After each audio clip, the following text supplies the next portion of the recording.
Muchísimas gracias, señor presidente, señora ministra de Justicia. Para entender lo que ocurre en la justicia en España y poder comprender si estos presupuestos forman parte de la solución o acrecientan el problema, sería importante que tuviéramos todos los españoles claros 4 datos. Y me voy a referir a ellos basándome en la última memoria publicada por el Consejo General del Poder Judicial, que atiende al año 2021. 3.144.000 asuntos pendientes de resolver.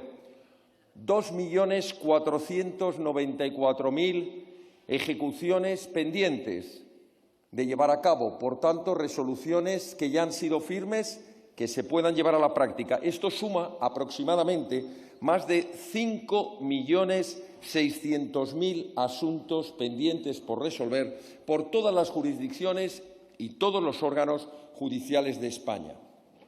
Nuestros órganos judiciales, nuestros jueces, nuestros magistrados, nuestros letrados de la Administración de Justicia, nuestros agentes judiciales, nuestros fiscales han hecho un esfuerzo impresionante que hay que agradecérselo, porque han resuelto más de 6.300.000 asuntos. Y esto supone un incremento en las resoluciones de nada menos que el 21% en relación con el año anterior, es decir, del 2020 al 2021.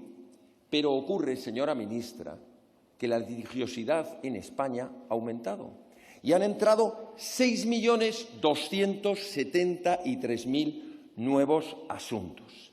Es decir, que ese fabuloso esfuerzo de trabajo de nuestros órganos judiciales, de más de un 21% en relación con el año anterior, no ha logrado ni va a lograr evitar esa gigantesca bola de retraso que tiene la Administración de Justicia. Tenemos la friolera de una media de 1.000 asuntos al año por juez, lo que significa que cada juez tiene que resolver una media de 3 asuntos por día.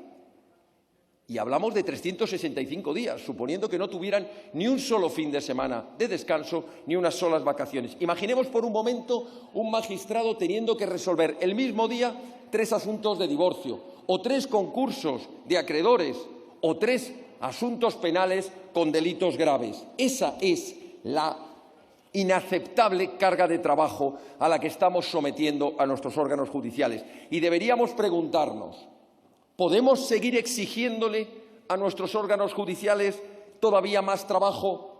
¿Tenemos derecho a exigirles que resuelvan el problema? ¿Dónde está, por tanto, el problema? Pues miren, una de las formas de averiguarlo es mirar a nuestro alrededor y fijarnos qué hacen los demás países de nuestro entorno. Y aquí nos encontramos el último informe del Consejo de Europa, de octubre, del mes pasado, de octubre del 22, y nos dice: jueces y magistrados en España, 11 jueces y magistrados por cada 100.000 habitantes, cuando la media de la Unión Europea son 17, casi un 80% más. Fiscales en España, 5 fiscales por cada 100.000 habitantes, media de la Unión Europea, 11 fiscales por cada 100.000 habitantes. Hablemos del dinero.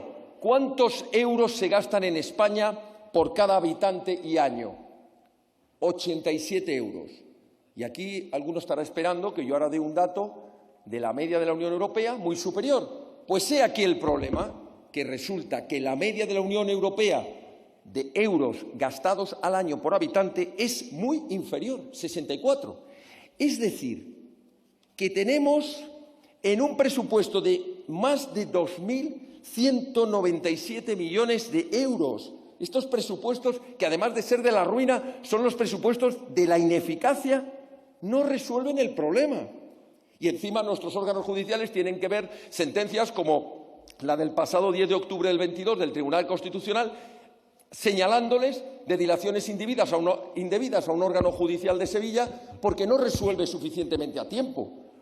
Pero la clave, ¿dónde está, señora ministra? Usted lo sabe bien. El Consejo General del Poder Judicial, en su última petición de medios, ese Consejo General del Poder Judicial que todos ustedes siempre quieren controlar, entre otras cosas para que se calle y amordazarlo.